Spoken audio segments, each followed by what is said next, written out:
नमस्कार. आपला महाराष्ट्र डिजिटलमध्ये आपण भिवंडीचे खासदार सुरेश म्हात्रे तथा बाळ्यामामा यांचं स्वागत करूया. नमस्कार.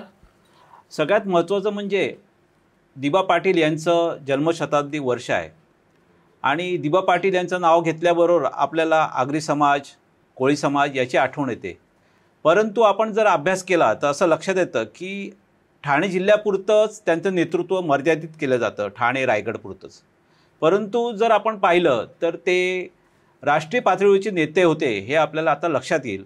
याचं कारण असं आहे की UPAचा जो मनमोहन सिंग यांच्या काळामध्ये भूसंपादन कायदा जो पारित झाला त्या कायद्याची जी बीजं रोवली होती ती दिबा पाटील यांनीच रोवली होती.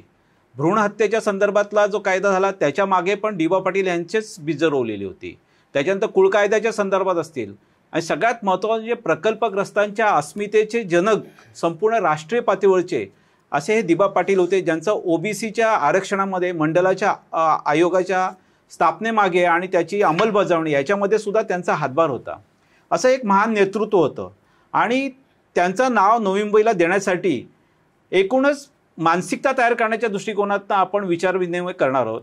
आणि मला असं बाळ्यामामा यांना विचारायचं आहे की आपण दिबा पाटील यांच्या नावाचा आदर करत असताना त्यांची एकूणच जी लोकप्रियता आहे, त्यांचं जे राष्ट्रीय पातळीवरचं जे काम आहे ते आपण सांगितलं तर बरं होईल. नमस्कार. सगळ्यात पहिले तर मी आपले देखील आभार व्यक्त करतोय की आपण देखील देश पातळीवर त्यांचं जे काम झालेलं आहे अशा प्रकारचं जे वर्णन केलं त्याबद्दल मी आपले आभार व्यक्त करतोय. खरं म्हटलं तर दिबा पाटील साहेबांचं काम हे राजकीय क्षेत्र, सामाजिक क्षेत्र, शेतकऱ्यांचे विषय असतील, कुळकायद्याचे विषय असतील, अनेक आमच्या माता भगिनींचे विषय असतील, अनेक वेगवेगळ्या विषयात त्यांनी जे काम केलेलं आहे खरं म्हटलं तर त्या सगळ्या कामांची किंवा मंडळ आयोगाच्या शिफारशी असतील या सगळ्या कामांची दखल फक्त राज्य सरकारने नाही तर केंद्र सरकारने देखील घेतलेली आहे. आणि म्हणून माझं सांगण्याचा उद्देश एवढा आहे की आत्ता जे काही त्यांचं नाव ठाणे रायगड जिल्ह्यापुरतं घेतलं जातं तर प्रत्यक्षात तसं नाही.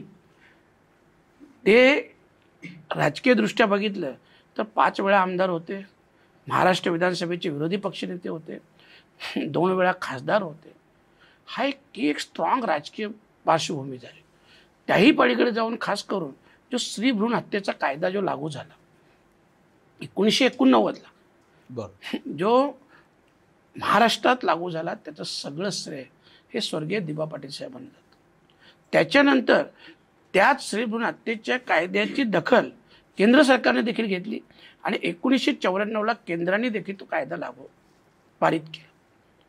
पण एकंदरीत ह्या जिल्ह्यांसाठी किंवा राज्यासाठी नाही तर संपूर्ण देशभरातील आमच्या माता भगिनी असतील, आमच्या मुली ज्या जन्माला यायचं हे जे विषय असतील ह्या विषयात किती गांभीर्य आपण पाहिलं असेल. आणि हाच स्त्री भ्रूण हत्येचा कायदा हा स्वतः दिबा पाटील साहेबांनी आणला आणि देशभरातील आमच्या माता भगिनीसाठी आणला. दुसरी गोष्ट आपण पाहिलं असेल जागेच्या बदल्यात जागा 12.5% जो विषय संकल्पना त्यावेळेस त्यांनी कारण अगोदर आपण पाहत असाल राज्य सरकार किंवा केंद्र सरकार त्यांना वाटलं एकच प्रकल्पाला जागा पाहिजे, जागा घ्यायचे, जो काय मोबदला 100, 200, 500 जो काय मोबदला असेल तो द्यायचा आणि शेतकरी हा कायमचा भूमिहीन व्हायचा. बरोबर आहे. परंतु ह्या सगळ्या गोष्टीची दखल स्वर्गीय दिबा पाटील साहेबांनी घेतली आणि सुरुवातीला त्यांनी हा कायदा पारित केला. हा GR महाराष्ट्र शासनाने काढला आणि त्याच्यानंतर संपूर्ण देशभरात आज आपण पाहत असाल हा 12.5% कायदा लागू झाला, जागेच्या बदल्यात जागा. बरोबर. तर जो तिसरा एक महत्त्वाचा होता जो कुळ कायद्याचा विषय होता. ठीक आहे, कुळ कायद्याचं जे आंदोलन झालं ते 1932 ते 1937 साली झालं. बरोबर. हे तत्कालीन स्वर्गीय नारायण नागो पाटील जे रायगड जिल्ह्यातील चरी गावचे होते त्यांनी हे आंदोलन केलं. त्याची दखल स्वतः बाबासाहेब आंबेडकरांनी घेतली आणि नंतर 1939ला तो कायदा किंवा तो GR आणण्याचं शब्द हे डॉक्टर बाबासाहेब आंबेडकरांनी दिलं आणि मग तो संप मिटला आणि 1948ला 1970चा दिवस देश स्वतंत्र झाला आणि 1948ला राज्यघटना बनायच्या अगोदर तो कायदा अस्तित्वात आला, म्हणजे तो GR आला. पण त्याच्यानंतर प्रत्यक्षात अंमलबजावणी झाली नव्हती.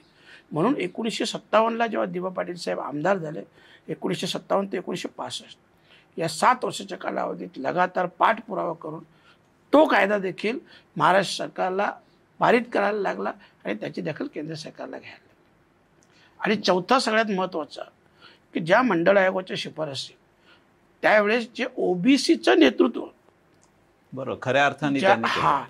त्यावेळेस ओबीसीचं महाराष्ट्राचं नेतृत्व हे स्वर्गीय दिबा पाटील साहेब करत होते. आणि आपल्या माहितीसाठी सांगतो, त्यावेळेस ते या विधानसभेचे विरोधी पक्षनेते होते, परंतु त्यांनी ह्या गोष्टीसाठी विरोधी पक्षनेतेचा राजीनामा दिला आणि या ओबीसीचं महाराष्ट्राचं नेतृत्व करून हे जो मंडळ आयोगाच्या शिफारसी होत्या ह्या लागू करायला लावल्या. ही सगळी कामं आपण पाहिली तर ह्या जिल्ह्यापुरतं राज्यापुरतं नाही तर देशभरासाठी हे सगळे कायदे निर्माण झाले. या सगळ्या गोष्टींची दखल घेतली गेली.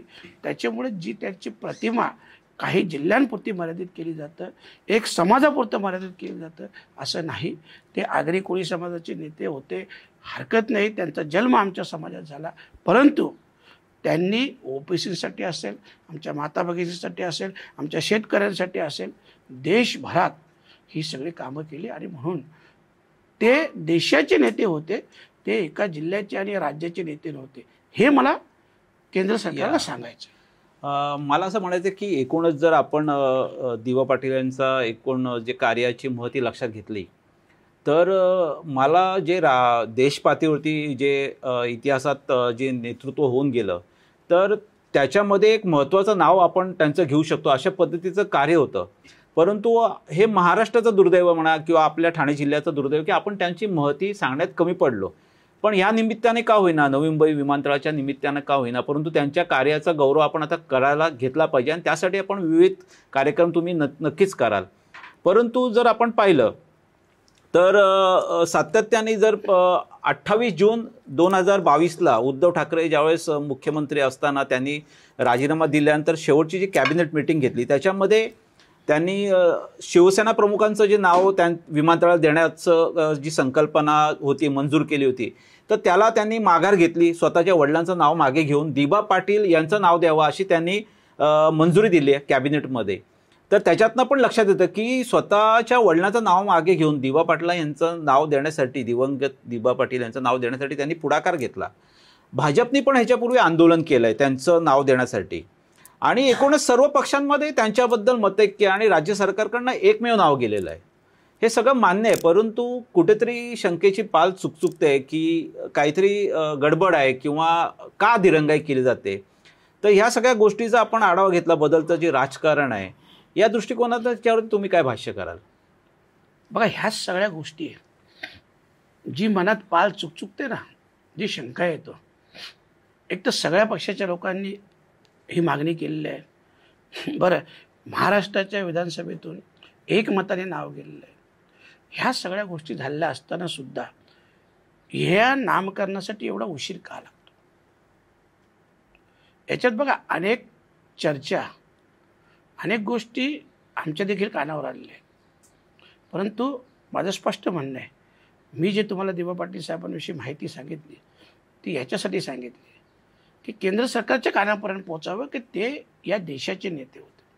आणि खास करून एक तुम्हाला गोष्ट सांगायचं विसरलो की ते एवढे प्रामाणिक होते की स्वर्गीय दिबा पाटील साहेब आज ज्या घरात राहायचं अखेरच्या क्षणापर्यंत 2013पर्यंत ज्या घरात राहायचं ते घर हे लोकांनी श्रमदानातून बनवून दिलं होतं आणि त्याच घरात ते अखेरच्या शेवटच्या श्वासापर्यंत राहिले.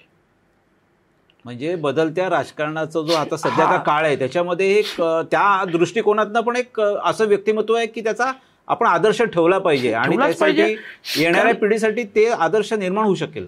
कारण बघा, 5 वेळा आमदार, विरोधी पक्षनेते, 2 वेळा खासदार, हे सगळं असताना देखील लोकांच्या श्रमदानातून बनलेल्या घरात राहायचे. केवढी मोठी गोष्ट आहे ही, खूप मोठी. म्हणजे या त्यांच्या ऑलरेडी त्यांचा त्याग पाहिला, त्यांचं कार्य पाहिलं तर हे मी आमचं दुर्भाग्य समजतो.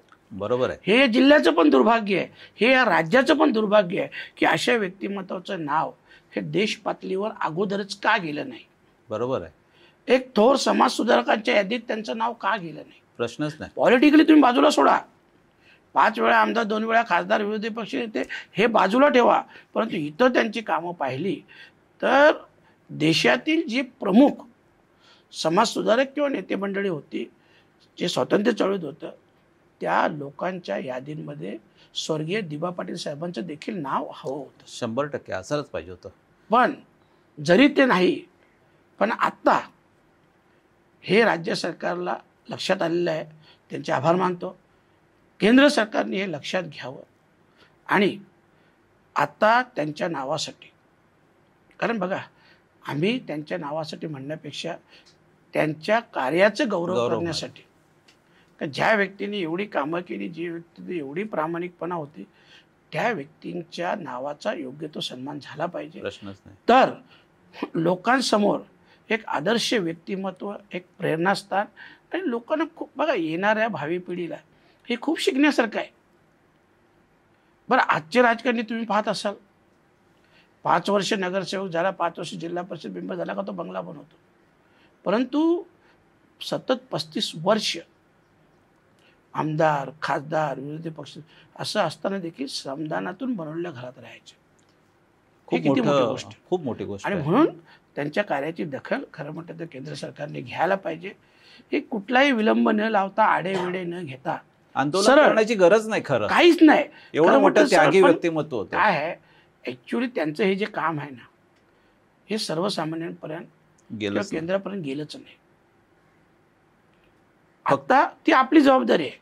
आपण खास करून मी तुमचे आभार मानतो की आज तुम्ही या मुलाखतीच्या निमित्ताने का होईना, परंतु हे सगळ्या जे मी बोलतो, जे मी विचार व्यक्त करतो, हे त्यांची कार्यशैली होती, त्यांचं काम होतं, आणि हे तुम्ही सर्वसामान्यांपर्यंत पोचवाल, राजकारणी लोकांपर्यंत देखील पोचवाल, जेणेकरून त्यांचं काम, त्यांच्या कामाविषयीची जागृती ही सगळ्यांमध्ये निर्माण होईल. असं मला असं म्हणायचं ह्या निमित्ताने की नवी मुंबई विमानतळ जे नामकरण आपण दिवंगत दिबा पाटील यांच्या नावाने करणार आहोत, तर मला असं आता असं वाटतं की विमानतळ सुद्धा त्यांच्या कार्यापुढे छोटं आहे. म्हणजे खरं बघायला गेलं तर आतापर्यंत त्यांना खूप मोठे पुरस्कार, जे पद्मश्री वगैरे, केंद्र सरकारचे पुरस्कार वगैरे, याची सुद्धा मागणी झाली पाहिजे होती आतापर्यंत. आणि मला असं वाटतं देर आहे दुरुस्त आहे. विमानतळाला तर नाव दिलंच पाहिजे, परंतु इतरही पुरस्कारांसाठी आपण आता त्यांची शिफारस करणार आहात का तुम्ही? हो. बघा, विमानतळाला नाव तर द्यायलाच लागेल. एक आठवण, म्हणजे तो त्यांचा सन्मान आहे, त्यांचा गौरव आहे कामाचा.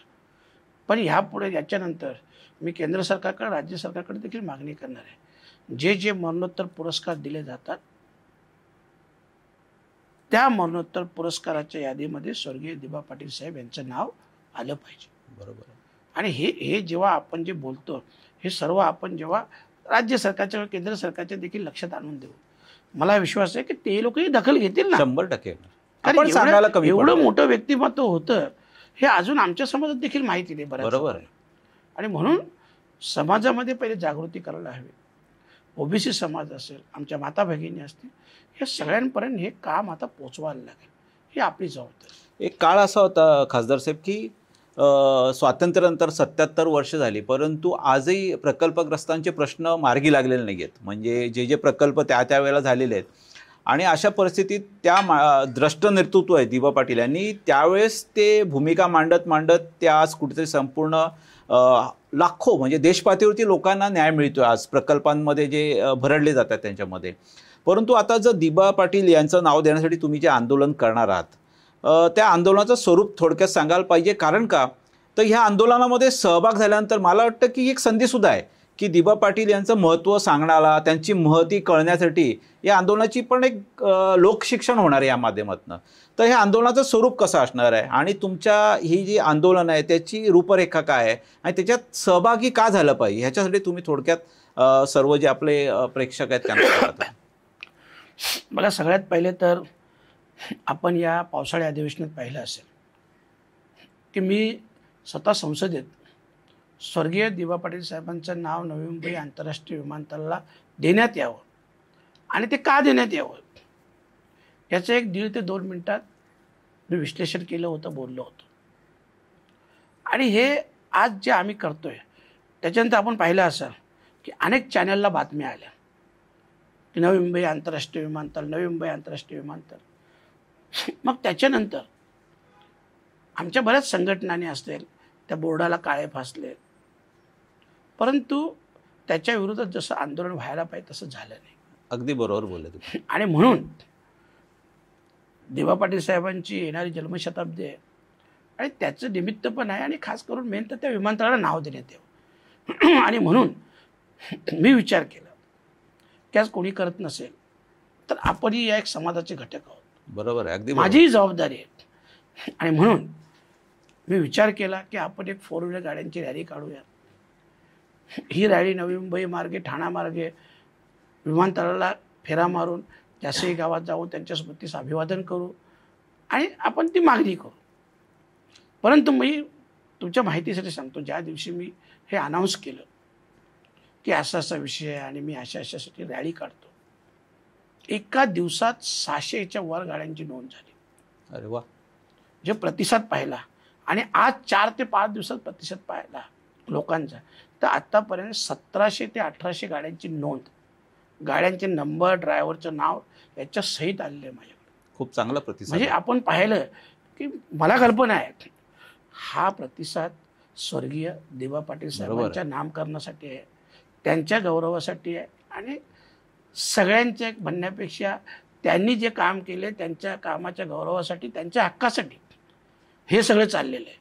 आणि म्हणून लोकांची जागरूकता पाहिली मी. जर 4 दिवसात 1700 ते 1800 गाड्यांची नोंद होतं तर तुम्ही विचार करा अजून 4 दिवस बाकी. मला एक प्रश्न विचारायचा आहे की ह्याला ही जी तुम्ही जे पुढाकार घेतलाय ह्याच्यामध्ये सर्व पक्षांना तुम्ही आवाहन करणार आहात की एक दिबा पाटील हे जे महान नेतृत्व आहे त्या नेतृत्वाला आदर व्यक्त करण्यासाठी तुम्ही त्यांना हे करणार आहे, ह्याच्यामध्ये पक्षीय भूमिका काही असणार नाही असं तुम्हाला या बाबतीत काय भूमिका म्हणताय? कारण राजकारण तर येणार, तुमचा सहभाग आहे म्हटलं तर. सर्व पक्ष आणि सर्व समाज, कारण जसे आपली चर्चा झाली की दिबा पाटील साहेबांनी जे काम केलेलं आहे हे एका समाजासाठी केलेलं नाही, हे सगळ्या समाजासाठी काम केलेलं आहे. आणि त्याच्यामुळे साहजिकच इकडचे जेवढे लोकप्रतिनिधी आहेत ह्या सगळ्या लोकप्रतिनिधींना मी आज उद्याच्या दिवसात पत्र पाठवणार आहे आणि सगळ्यांना आवाहन करणार आहे, कारण ही आमची सगळ्यांची जबाबदारी आहे. बरोबर. आणि आपण सगळे मिळून जर सगळे एक होऊन जर हे आंदोलन केलं तर याची दखल केंद्र सरकारला घ्यायला लागेल आणि तरच ते साध्य होईल. आणि म्हणून मी सगळ्या लोकांना आपल्या याच्यातून माध्यमातून देखील मी सांगतो की असं आगरी कोळ्यांचे नेते होते असं नाही, प्रश्न ते सगळ्या समाजाचे. तुम्हाला सांगितलं ना, ओबीसीचं मंडळ आयोगाच्या शिफारसी लागू करण्यासाठी महाराष्ट्राचं नेतृत्व केलं.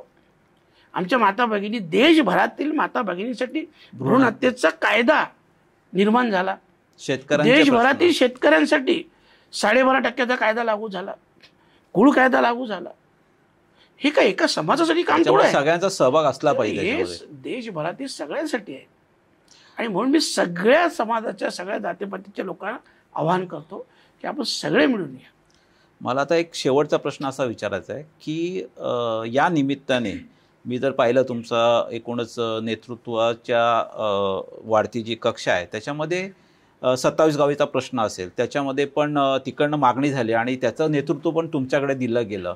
आता जे विमानतळाच्या संदर्भातली जी भूमिका आहे ही तुम्ही स्वयंप्रेरणेने घेतलेलं आहे आणि मग त्याच्यानंतर एकूणच जे देवस्थानाच्या संदर्भातले विषय आहेत, आगरी समाजातले विषय आहेत, इतर समाजातले विषय आहेत, तर एक नेतृत्व म्हणून तुमच्याकडे मोठ्या आकांक्षेने लोक बघतायत आणि त्या दृष्टिकोनातनं तुम्ही जे काय आखणी करताय आणि पुढाकार घेताय, तर येणाऱ्या काळामध्ये आणखीन काय तुमच्या डोक्यात संकल्पना आहेत की 27 गावचा प्रश्न असेल किंवा नवी मुंबई विमानतळ असेल, जर समजा आता हे आंदोलन केल्यानंतरही सरकारने दखल नाही घेतली तर तुम्ही आणखीन पुढचं पाऊल काय असेल तुमचं? बघा, पहिले तर सांगतो, सरकारने या आंदोलनाची दखल घेतली नाही तर आंदोलन खूप तीव्र होईल. कारण ह्या सगळ्या आपण पाहिलं असेल, मुंबईचं आंदोलन असेल, महाराष्ट्राचं आंदोलन असेल, तुम्हाला जरी वाटत असलं तरी हे 12.5% कायदा जे आहे हे का सहजासहजी मिळालं नाही. बरोबर आहे. याच्यात देखील हुतात्मे झाले. स्वतः दिबा पाटील साहेब हे घायल होते. 5 हुतात्मे झाले होते त्यावेळेस त्या हे हा जो काही संघर्ष आहे किंवा ह्याच्यातून जे काही मिळालेलं आहे हे सहजासहजी मिळालं नाही. आणि म्हणून आमची सगळ्यांची संघर्षाची तयारी आहे. वेळ प्रसंगी आम्ही जीवी देऊ, पण आमची जी मागणी आहे ही मागणी अखेरच्या क्षणापर्यंत राहील. कारण पुन्हा पुन्हा सांगतो, एक नेतृत्वाला ज्यांनी या देशाचं नेतृत्व केले त्या नेतृत्वाचं सन्मान करावं अशी ही मागणी आहे. थोडक्यात असं आहे की स्वर्गीय दिबा पाटील यांनी जो त्याग केला त्यांच्या आयुष्यभरामध्ये, तुम्ही जसं सांगितलं की लोकवर्गणीतनं बांधलेल्या घरात ते शेवटपर्यंत राहिला, हा एक मोठा आदर्श आहे आताच्या काळातल्या राजकारणाला, जे पैशाचं महत्त्व आलं आहे राजकारणाला त्याच्यामध्ये. तर त्यांच्यामुळे बऱ्याच लोकांच्या जीवनात फरक पडला. माता भगिनीचे असेल, ओबीसींचं आरक्षण असेल, त्याच्यानंतर शेतकऱ्यांना मोबदला मिळणं असेल, सगळ्यांच्या जीवनात परिणाम करणाऱ्या ह्या व्यक्तिमत्वासाठी आता त्याग करण्याची वेळ लोकांची आलेली आहे. कळकळीचं आव्हान काय करू शकता की तुमच्या जीवनामध्ये ज्यांनी बदल घडवला त्याच्यासाठी तुम्ही आता बाहेर पडलं पाहिजे, या संदर्भात तुम्ही लोकांना एक शेवटचं आव्हान करण्याची माझी तुम्हाला विनंती आहे. बघा, लोकांना मी आव्हानही करतो, विनंतीही करतो की आज ही वेळ आलेली आहे.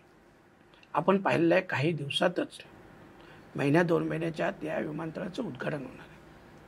आणि म्हणून ही खरी वेळ आहे.